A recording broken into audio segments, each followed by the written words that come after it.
ओम नमः शिवाय। दोस्तों, सावन सोमवार के व्रत की संपूर्ण कथा इस वीडियो में हम आपको बताने वाले हैं। अगर आप सोमवार का व्रत रखते हैं तो कथा सुननी चाहिए। इसके अलावा अगर आप सोमवार का व्रत नहीं भी रख पा रहे तो भी कथा सुनने से फल जरूर मिलता है। तो चलिए शुरू करते हैं। हिंदू धर्म में सावन मास का महत्व बहुत अधिक है। शिव जी को समर्पित इस मास में व्रत और पूजा करने से बहुत ही असाध्य मनोकामनाएं पूर्ण हो जाती हैं।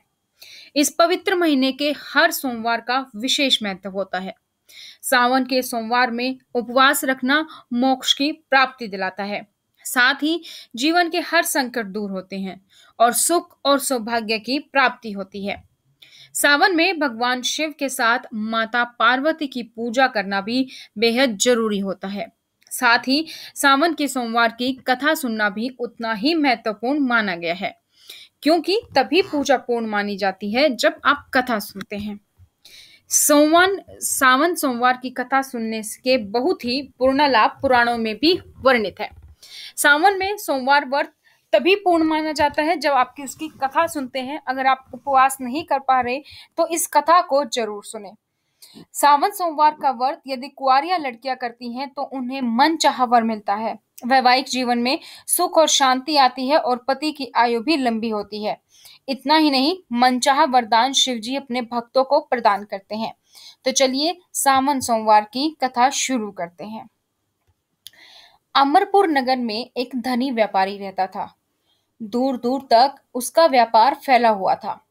नगर में उस व्यापारी का सभी लोग मान सम्मान करते थे।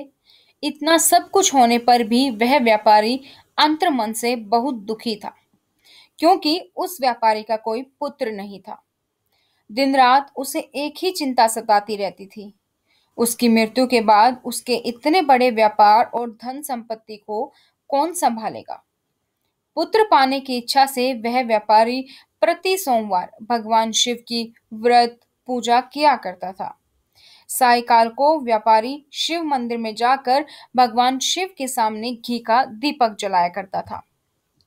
उस व्यापारी की भक्ति देखकर एक दिन पार्वती ने भगवान शिव से कहा, हे प्राणनाथ, यह व्यापारी आपका सच्चा भक्त है। कितने दिनों से यह सोमवार का व्रत और पूजा नियमित कर रहा है।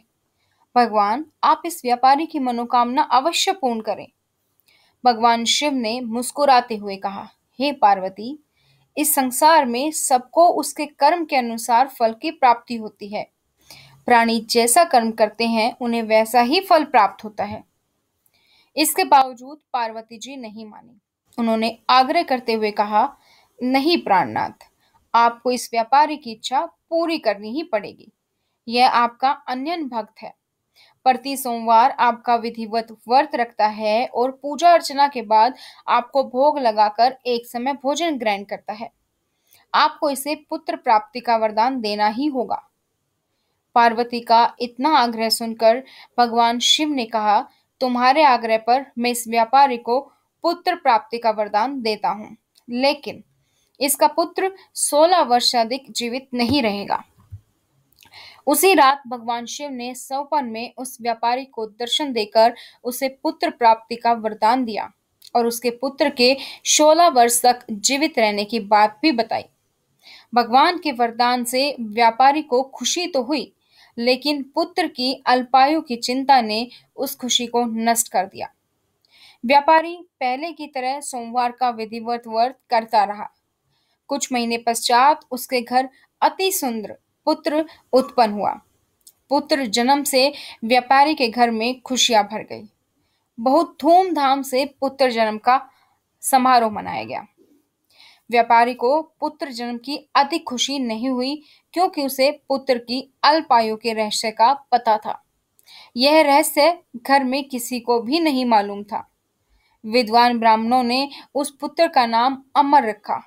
जब अमर 12 वर्ष का हुआ तो शिक्षा के लिए उसे वाराणसी भेजने का निश्चय हुआ।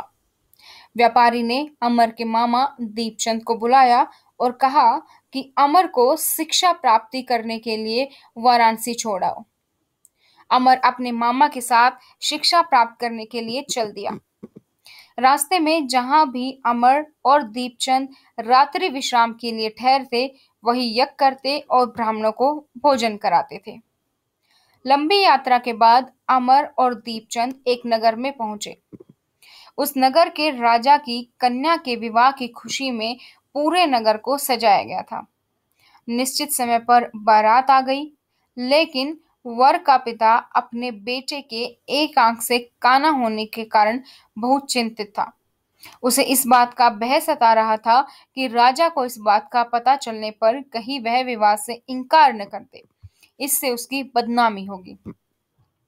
वर के पिता ने अमर को देखा तो उसके मस्तिष्क में एक विचार आया।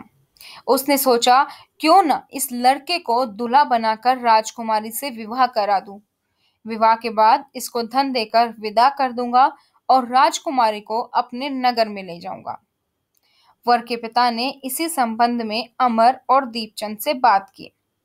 दीपचंद ने धन मिलने के लालच में वर के पिता की बात स्वीकार कर ली। अमर को दूल्हे के वस्त्र पहनाकर राजकुमारी चंद्रिका से विवाह करा दिया गया। राजा ने बहुत सा धन देकर राजकुमारी को विदा किया। अमर जब लौट रहा था तो सच नहीं छिपा सका और उसने राजकुमारी की ओढ़नी पर लिख दिया, राजकुमारी चंद्रिका, तुम्हारा विवाह तो मेरे साथ हुआ था। मैं तो वाराणसी में शिक्षा प्राप्त करने जा रहा हूँ। अब तुम्हें जिस नवयुवक की पत्नी बनना पड़ेगा वह कान्हा है। जब राजकुमारी ने अपनी ओढ़नी पर लिखा हुआ पढ़ा तो उसने काने लड़के के साथ जाने से इनकार कर दिया। राजा ने सब बातें जानकर राजकुमारी को महल में रख लिया। उधर अमर अपने मामा दीपचंद के साथ वाराणसी पहुंच गया। अमर ने गुरुकुल में पढ़ना शुरू कर दिया। जब अमर की आयु 16 वर्ष पूरी हुई तो उसने एक यज्ञ किया। यज्ञ की समाप्ति पर ब्राह्मणों को भोजन कराया और खूब अन्न वस्त्र दान दिए। रात को अमर अपने शयन कक्ष में सो गया। शिव के वरदान के अनुसार शयनावस्था में ही अमर के प्राण पखेरु उड़ गए। सूर्योदय पर मामा अमर को मृत देखकर रोने पीटने लगा। आसपास के लोग भी एकत्रित होकर दुख प्रकट करने लगे। मामा के रोने विलाप करने के सवर समीप से गुजरते हुए भगवान शिव और माता पार्वती ने भी सुने। पार्वती ने भगवान से कहा, प्राणनाथ, मुझसे इसके रोने के सवर सहन नहीं हो रहे हैं। आप इस व्यक्ति के कष्ट अवश्य दूर करें।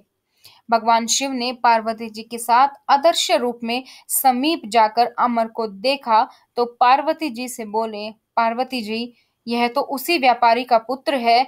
मैंने इसे 16 वर्ष की आयु का वरदान दिया था। इसकी आयु तो पूरी हो गई। पार्वती जी ने फिर भगवान शिव से निवेदन किया, हे प्राणनाथ, आप इस लड़के को जीवित करें, नहीं तो इसके माता पिता पुत्र की मृत्यु के कारण रो रो कर अपने प्राणों को त्याग देंगे। इस लड़के का पिता तो आपका परम भक्त है, वर्षों से सोमवार का व्रत करते हुए आपको भोग लगा रहा है। पार्वती के आग्रह करने पर भगवान शिव ने उस लड़के को जीवित होने का वरदान दिया और कुछ पल में वह जीवित होकर बैठ गया। शिक्षा समाप्त करके अमर मामा के साथ अपने नगर की ओर चल दिया। दोनों चलते हुए उसी नगर में पहुंचे जहां अमर का विवाह हुआ था। उस नगर में भी अमर ने यज्ञ का आयोजन किया और समीप से गुजरते हुए नगर के राजा ने यज्ञ का आयोजन देखा। राजा ने अमर को तुरंत पहचान लिया। यज्ञ समाप्त होने पर राजा अमर और उसके मामा को महल में ले गया और कुछ दिन उन्हें महल में रखकर बहुत सा धन वस्त्र देकर राजकुमारी के साथ विदा किया। रास्ते में सुरक्षा के लिए राजा ने बहुत से सैनिकों को भी साथ भेजा। दीपचंद ने नगर में पहुंचते ही एक दूत को घर भेजकर अपने आगमन की सूचना भेजी। अपने बेटे अमर के जीवित वापस लौटने की सूचना से व्यापारी बहुत प्रसन्न हुआ।